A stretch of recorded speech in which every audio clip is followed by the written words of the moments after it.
Halo anak-anakku, selamat pagi. Assalamualaikum warahmatullahi wabarakatuh. Bagaimana kabar kalian hari ini? Sehat ya? Alhamdulillah. Pagi ini kita akan belajar bersama, namun sebelum itu, mari kita berdoa dahulu. Berdoa dipersilahkan. Berdoa selesai. Anak-anakku, untuk materi yang kita pelajari adalah tentang barisan dan deret aritmetika. Untuk penerapannya, banyak sekali bisa kita jumpai dalam kehidupan sehari-hari. Bahkan untuk hari ini kita akan belajar tentang itu. Oke, untuk kompetensi dasar yang akan kita pelajari adalah 3.5 menganalisis barisan dan deret aritmetika, 4.5 menyelesaikan masalah kontekstual yang berkaitan dengan barisan dan deret aritmetika. Indikator pencapaian kompetensinya adalah 4.5.3 menyelesaikan masalah sehari-hari yang berkaitan dengan barisan dan deret aritmetika. Untuk tujuan pembelajarannya, melalui penerapan model pembelajaran problem-based learning, peserta didik diharapkan mampu menyelesaikan masalah sehari-hari yang berkaitan dengan barisan dan deret aritmetika dengan tanggung jawab. Anak-anakku, kasus mengenai penerapan tentang barisan dan deret aritmetika banyak sekali dijumpai dalam kehidupan sehari-hari. Dalam bidang perbankan, ekonomi dan bisnis, serta pertumbuhan makhluk hidup, dan sebagainya. Sebagai contohnya, di sini Ibu akan memberikan suatu cerita tentang peminjaman uang yang ada di bank. Pada awal tahun 2020, Rido meminjam uang sebesar 10 juta rupiah dengan suku bunga tunggal sebesar 1% per bulan. Tentukan jumlah bunga yang dibayarkan Rido selama 1,5 tahun. Untuk penyelesaiannya, kita hitung bunga per bulan selama 3 bulan awal dahulu. Besar bunga yang ditanggung setiap bulannya adalah untuk bulan pertama sama dengan 1 dikali 1% dikali uang yang dipinjam, yaitu sebesar 10 juta rupiah, sama dengan 100.000. Bulan yang kedua dihitung menjadi 2 dikali 1% dikali 10 juta diperoleh 200.000. Bulan yang ketiga diperoleh 3 kali 1% dikali 10 juta sehingga didapat 300.000. Jika melihat dari pola yang ada, hasil akhir yang ada, ini membentuk barisan aritmetika. Suku yang pertama 100.000, suku yang kedua 200.000, suku yang ketiga 300.000. Sehingga selisih per bulannya adalah 100.000. Selisih itu kita namakan dengan beda. Beda sama dengan 100.000. Dan suku yang pertama adalah 100.000. Kemudian kita akan mencari berapa besar bunga yang dibayarkan setelah 1,5 tahun. Satuan tahun ini kita rubah menjadi bulan karena bunga yang dibayarkan adalah per bulan. Sehingga 1,5 tahun dirubah menjadi 18 bulan. Karena yang ditanyakan bunga selama 1,5 tahun atau 18 bulan, sehingga kita menggunakan rumus deret aritmatika, yaitu Sn sama dengan N per 2 dikali 2A ditambah N kurang 1 dikali B. Karena di sini 18 bulan, maka N-nya menjadi 18. S18 sama dengan 18 per 2 dikali 2 nilai A-nya 100.000 ditambah 18 kurang 1 dikali 100.000. Kita hitung yang ada di dalam kurung dulu. 2 kali 100.000, 200.000.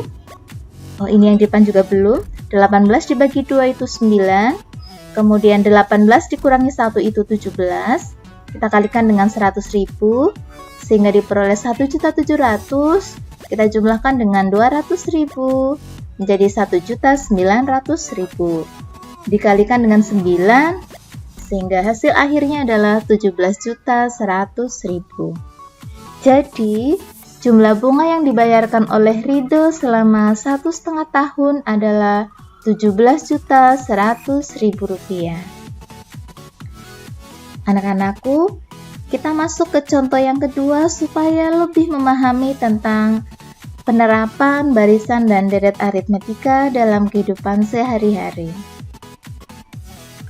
PT Genteng Abadi milik seorang pengusaha bernama Nyonya Lutfiana mengalami perkembangan yang pesat dalam hal penjualan barang. Besarnya penerimaan dari hasil penjualan barang pada tahun kelima adalah 720 juta rupiah dan 980 juta rupiah pada tahun ke-7. Apabila perkembangan penerimaan penjualan tersebut berpola seperti deret hitung, maka yang ditanyakan, yang pertama, berapa perkembangan penerimaannya per tahun? Yang kedua, berapa besar penerimaan pada tahun pertama? Dan yang ketiga, pada tahun keberapa penerimaannya sebesar 460 juta rupiah. Kita lihat untuk penyelesaiannya. Penyelesaian yang pertama. Penerimaan pada tahun kelima dituliskan menjadi U5 sama dengan 720. Kita ingat untuk rumus UN itu sama dengan A ditambah N kurang 1 kali B. Maka U5 sama dengan A ditambah N-nya 5 dikurang 1 dikali dengan B. Sehingga kita peroleh persamaan pertama yaitu 720 sama dengan A ditambah 4B. Penerimaan pada tahun ke-7 kita tuliskan menjadi U7 sama dengan 980. Sehingga 980 sama dengan A ditambah 6B. Ini kita anggap sebagai persamaan kedua. Kemudian, dengan metode gabungan, kita gunakan persamaan 1 dan 2 untuk mendapatkan nilai A dan B. Dari persamaan yang pertama bisa dituliskan 720 sama dengan A ditambah 4B. Dari persamaan yang kedua, kita tuliskan 980 sama dengan A ditambah 6B. Karena yang di sini sudah ada yang sama untuk koefisiennya, sehingga kita langsung menggunakan metode eliminasi. Kita kurangkan 720 dikurangi 980 diperoleh negatif 260. Kemudian A dikurangi A itu habis. 4B dikurangi 6B diperoleh negatif 2B. Sehingga nilai B-nya sama dengan negatif 260 dibagi negatif 2. Diperoleh 130. Jadi, perkembangan penerimaannya per tahun adalah 130 juta rupiah. Untuk menyelesaikan soal yang kedua, kita substitusikan nilai B sama dengan 130. Kita ambil persamaan yang pertama. Karena untuk bilangannya yang di sini adalah lebih kecil dibanding persamaan yang kedua. Tujuannya, dengan mengambil bilangan lebih kecil, proses penghitungan akan lebih cepat. Sehingga 720 sama dengan A ditambah 4B. Ini adalah persamaan pertama.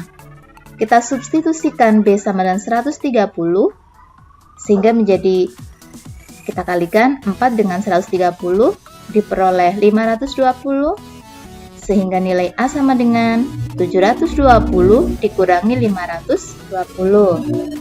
Maka A sama dengan 200. Jadi, penerimaan pada tahun pertama adalah 200 juta. Kita lanjut untuk penyelesaian yang ketiga. Penerimaan pada tahun ke-N dituliskan menjadi UN sama dengan 460. Ingat untuk rumus suku ke-N, UN sama dengan A ditambah N kurang 1 dikali B. Nilai A-nya 200, nilai B-nya tadi sudah kita peroleh 130, sehingga 460 sama dengan 200 ditambah N-nya kita belum tahu, atau yang kita cari N dikurangi 1 dikali B-nya 130. Kita kalikan 130 dengan yang ada di dalam kurung. 130 dikali N, 130N. 130 kali negatif 1 menjadi negatif 130. Sehingga 460 sama dengan 200 dikurangi 130 itu 70, ditambah 130N. Sehingga kita kurangkan 460 dengan 70, diperoleh 390 sama dengan 130N. Maka N sama dengan 390 dibagi 130. Diperoleh N-nya adalah 3. Jadi, penerimaan sebesar 460 juta rupiah itu terjadi pada tahun ketiga. Anak-anakku, demikian penjelasannya. Kemudian silahkan kalian selesaikan lembar kegiatan peserta didik atau LKPD yang ketiga ini. Di dalamnya nanti akan ada petunjuk tentang penyelesaian soal.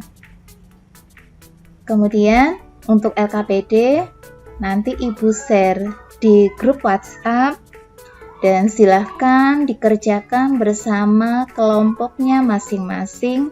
Tentu saja kelompok yang kemarin sudah kita buat. Kemudian berkaitan dengan penilaian, ada 2 penilaian yang akan Ibu amati saat kalian berdiskusi dengan kelompoknya. Untuk penilaian keterampilan, ada beberapa yang Ibu nilai. Yang pertama adalah tentang menunjukkan kemampuan mempertahankan pendapat. Yang kedua adalah tentang menerapkan konsep materi. Yang ketiga adalah menggunakan strategi yang tepat dan bervariasi. Yang keempat adalah mengemas penyajian secara runtut dan menarik. Penilaian keterampilan ini nanti Ibu amati dari hasil penyelesaian tugas kalian. Kemudian, untuk penilaian sikap tanggung jawab, ada beberapa yang akan Ibu nilai. Yang pertama adalah keberanian kalian dalam mengajukan ide dan pendapat ketika berdiskusi bersama kelompok. Yang kedua, siswa berani menjawab soal dari guru sesuai yang dicontohkan. Yang ketiga, menggunakan waktu yang efektif. Yang keempat, melaksanakan tugas yang diterima. Kemudian yang kelima di sini adalah siswa mengerjakan tugas sesuai dengan instruksi guru. Yang keenam, siswa tidak menerima pendapat dari teman ketika berdiskusi. Yang ketujuh, siswa menolak instruksi guru untuk memaparkan hasil diskusi. Yang kedelapan, siswa tidak mengumpulkan tugas yang diberikan guru. Yang kesembilan, siswa mengumpulkan nilai tugas tidak tepat waktu. Anak-anakku, terima kasih. Semangat belajar dan silahkan kalian berdiskusi di grup masing-masing. Dan apabila ada kesulitan di dalam menyelesaikan LKPD, silahkan bertanya dengan Ibu di grup kelas. Wassalamualaikum warahmatullahi wabarakatuh.